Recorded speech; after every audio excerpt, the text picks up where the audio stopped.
नमस्कार।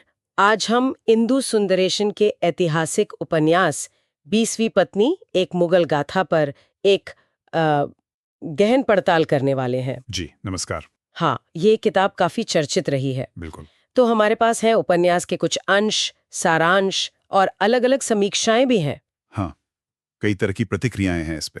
तो इरादा ये है कि इसकी कहानी, इसका जो ऐतिहासिक संदर्भ है, किरदार है, खूबियां, आलोचनाएं, उन सबको थोड़ा समझें। बिल्कुल, एक कोशिश करते हैं इस दुनिया में उतरने की, मुगल दौर की। तो शुरुआत करते हैं, ये कहानी हमें कहाँ और कब ले जाती है? ये हमें ले जाती है 16वीं सदी के बिल्कुल आखिर में और फिर 17वीं सदी की शुरुआत। मतलब वो मुगल भारत जब जब साम्राज्य शायद अपने शिखर पर था। अच्छा, और कहानी का केंद्र? कहानी का केंद्र है मेहरुन्निसा, एक फारसी शरणार्थी लड़की, जिसका भाग्य आप कह सकते हैं उसे गुमनामी से उठाकर सीधा हिंदुस्तान की सबसे ताकतवर महिलाओं में से एक बना देता है। तो अकबर के दरबार में उसका आना यहीं से शुरुआत होती है। हाँ, कहानी वहीं से पकड़ बनाती है, उसकी बुद्धिमत्ता और जाहिर है उसकी खूबसूरती। हाँ, उसका जिक्र तो होता ही है। बिल्कुल। तो उसने सबका ध्यान खींचा, लेकिन उसकी पहली शादी वो तो एक सैनिक से हुई थी, अली कुली। हाँ, अली कुली। पर फिर राजकुमार सलीम, मतलब जो बाद में जहांगीर बने, हाँ, उनसे कैसे जुड़ा हुआ? ये बचपन वाले आकर्षण की बात, ये कितनी अहम है? देखिए ये बचपन का आकर्षण उपन्यास में एक धागे की तरह है। मतलब वो शुरू से मौजूद है, भले ही पृष्ठभूमि में हो। अच्छा। समीक्षाओं में भी ये बात आती है कि उपन्यास इस इंतजार को, उनके दोबारा मिलने को काफी नाटकीय अंदाज में दिखाता है।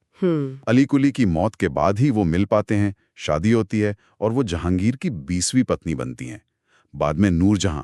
ये सफर ही अपने आप में काफी नाटकीय है। और लेखिका के शोध पर आते हैं। इसकी काफी बातें होती हैं, लोगों ने इसकी तारीफ की है। हाँ, तारीफ तो है ही, लेकिन बात सिर्फ तारीफ की नहीं है। पाठकों ने ये महसूस किया है कि कैसे लेखिका ने छोटी छोटी चीजें, जैसे उस दौर के शब्द, दरबारी रस्में। हाँ, जैसे फारसी शब्द वगैरह। हाँ बिल्कुल, पारसी हिंदुस्तानी शब्द और हरम के अंदर की जो गतिकी है, वो जनाना ड्योढ़ी की राजनीति गठजोड़, उसको कहानी में बुना है। अच्छा। और कई चैप्टर्स की शुरुआत में असली ऐतिहासिक दस्तावेजों से कोटेशन भी हैं। इससे वो प्रामाणिकता बढ़ती है। तो मतलब ये सिर्फ महल और बाग बगीचों की कहानी नहीं है, उस दौर की पूरी जिंदगी सामने आती है। बिल्कुल बिल्कुल, समीक्षाएं यही कहती हैं। वो बाग, वो दावतें, कपड़े, फैशन, औरतों के बीच की वो जो प्रतिद्वंदिता होती है। हाँ, हरम की राजनीति। हाँ, और पर्दे के पीछे की सियासत, सब कुछ ऐसा लगता है जैसे आप देख रहे हो। एक रेडिट यूजर ने भी लिखा था कि कैसे इसमें कई असली ऐतिहासिक घटनाओं का जिक्र है, जो कहानी को और ज्यादा विश्वसनीय बनाता है। किरदारों की बात करते हैं। मेहरुन्निसा, क्या वो सिर्फ एक मतलब रोमांटिक हीरोइन है? नहीं नहीं, ऐसा नहीं है। ज्यादातर समीक्षाएं मानती हैं कि वो एक महत्वाकांक्षी, बहुत समझदार और यथार्थवादी नायिका है। वो सिर्फ सपने देखने वाली लड़की नहीं है।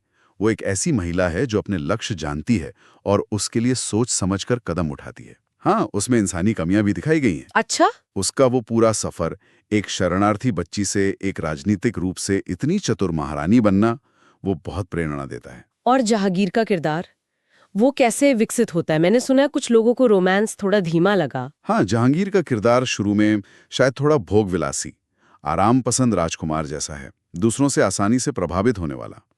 उपन्यास ये दिखाता है कि कैसे मेहरुन्निसा के साथ और वक्त के साथ वो ज्यादा परिपक्व बनता है, एक शासक के तौर पर भी, एक साथी के तौर पर भी। लेकिन ये बात सही है कि रोमांस धीमा है। हाँ, कई पाठकों को और कुछ समीक्षकों को भी लगा कि उनके बीच का रोमांस बहुत धीरे धीरे पनपता है, शायद उम्मीद से ज्यादा धीरे। तो फिर इस उपन्यास की सबसे बड़ी खूबी या कहें ताकत क्या है? मेरे ख्याल से सबसे बड़ी ताकत है वो माहौल जो लेखिका ने रचा है। मुगल भारत का वो इतना सजीव है, इंद्रियों को महसूस होने वाला विवरण। वो दुनिया रच देना। हाँ, वो दुनिया रच देना।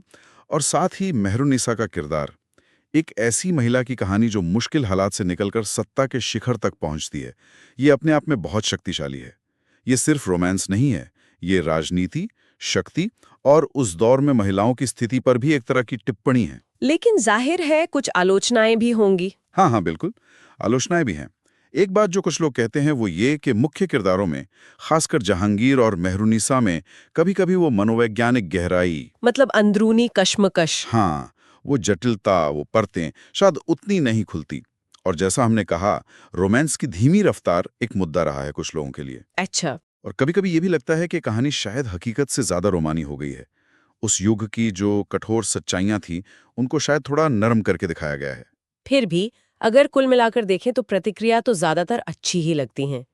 जैसे द एशियन रिव्यूअर, किर्कस, इन सब ने तो तारीफ की है। हाँ, बिल्कुल। ज्यादातर समीक्षाएं इसके शोध की, इसके बड़े कैनवास की और मुगल दरबार के जीवंत चित्रण की तारीफ करती हैं। वो रेडिट पाठक जिसका हमने जिक्र किया था, उसने तो इसे उत्कृष्ट कृति कहा था। हाँ। और ये भी कहा कि इसके जो नारीवादी संदेश हैं, वो आज भी प्रासंगिक लगते हैं। तो आखिर में ये किताब किन लोगों को पढ़नी चाहिए, आप क्या कहेंगे? देखिए, ये उन लोगों को तो बहुत पसंद आएगी जिन्हें ऐतिहासिक उपन्यास अच्छे लगते हैं, खासकर शाही परिवारों की कहानियां, दरबार की राजनीति। जी। अगर किसी को मुगल इतिहास में या खासतौर पर नूरजहां के जीवन में दिलचस्पी है, या जहांगीर मेहरुन्निसा की प्रेम कहानी जाननी है। या फिर एक महिला की महत्वाकांक्षा की कहानी। बिल्कुल। महत्वाकांक्षा, शक्ति, बदलाव पर केंद्रित एक महिला की कहानी पढ़ने वालों के लिए ये एक बेहतरीन किताब है। मैं कहूँगा 5 में से 4 स्टार तो बनते हैं। एक दिलचस्प और अच्छी तरह से शोध की गई ऐतिहासिक कहानी है ये।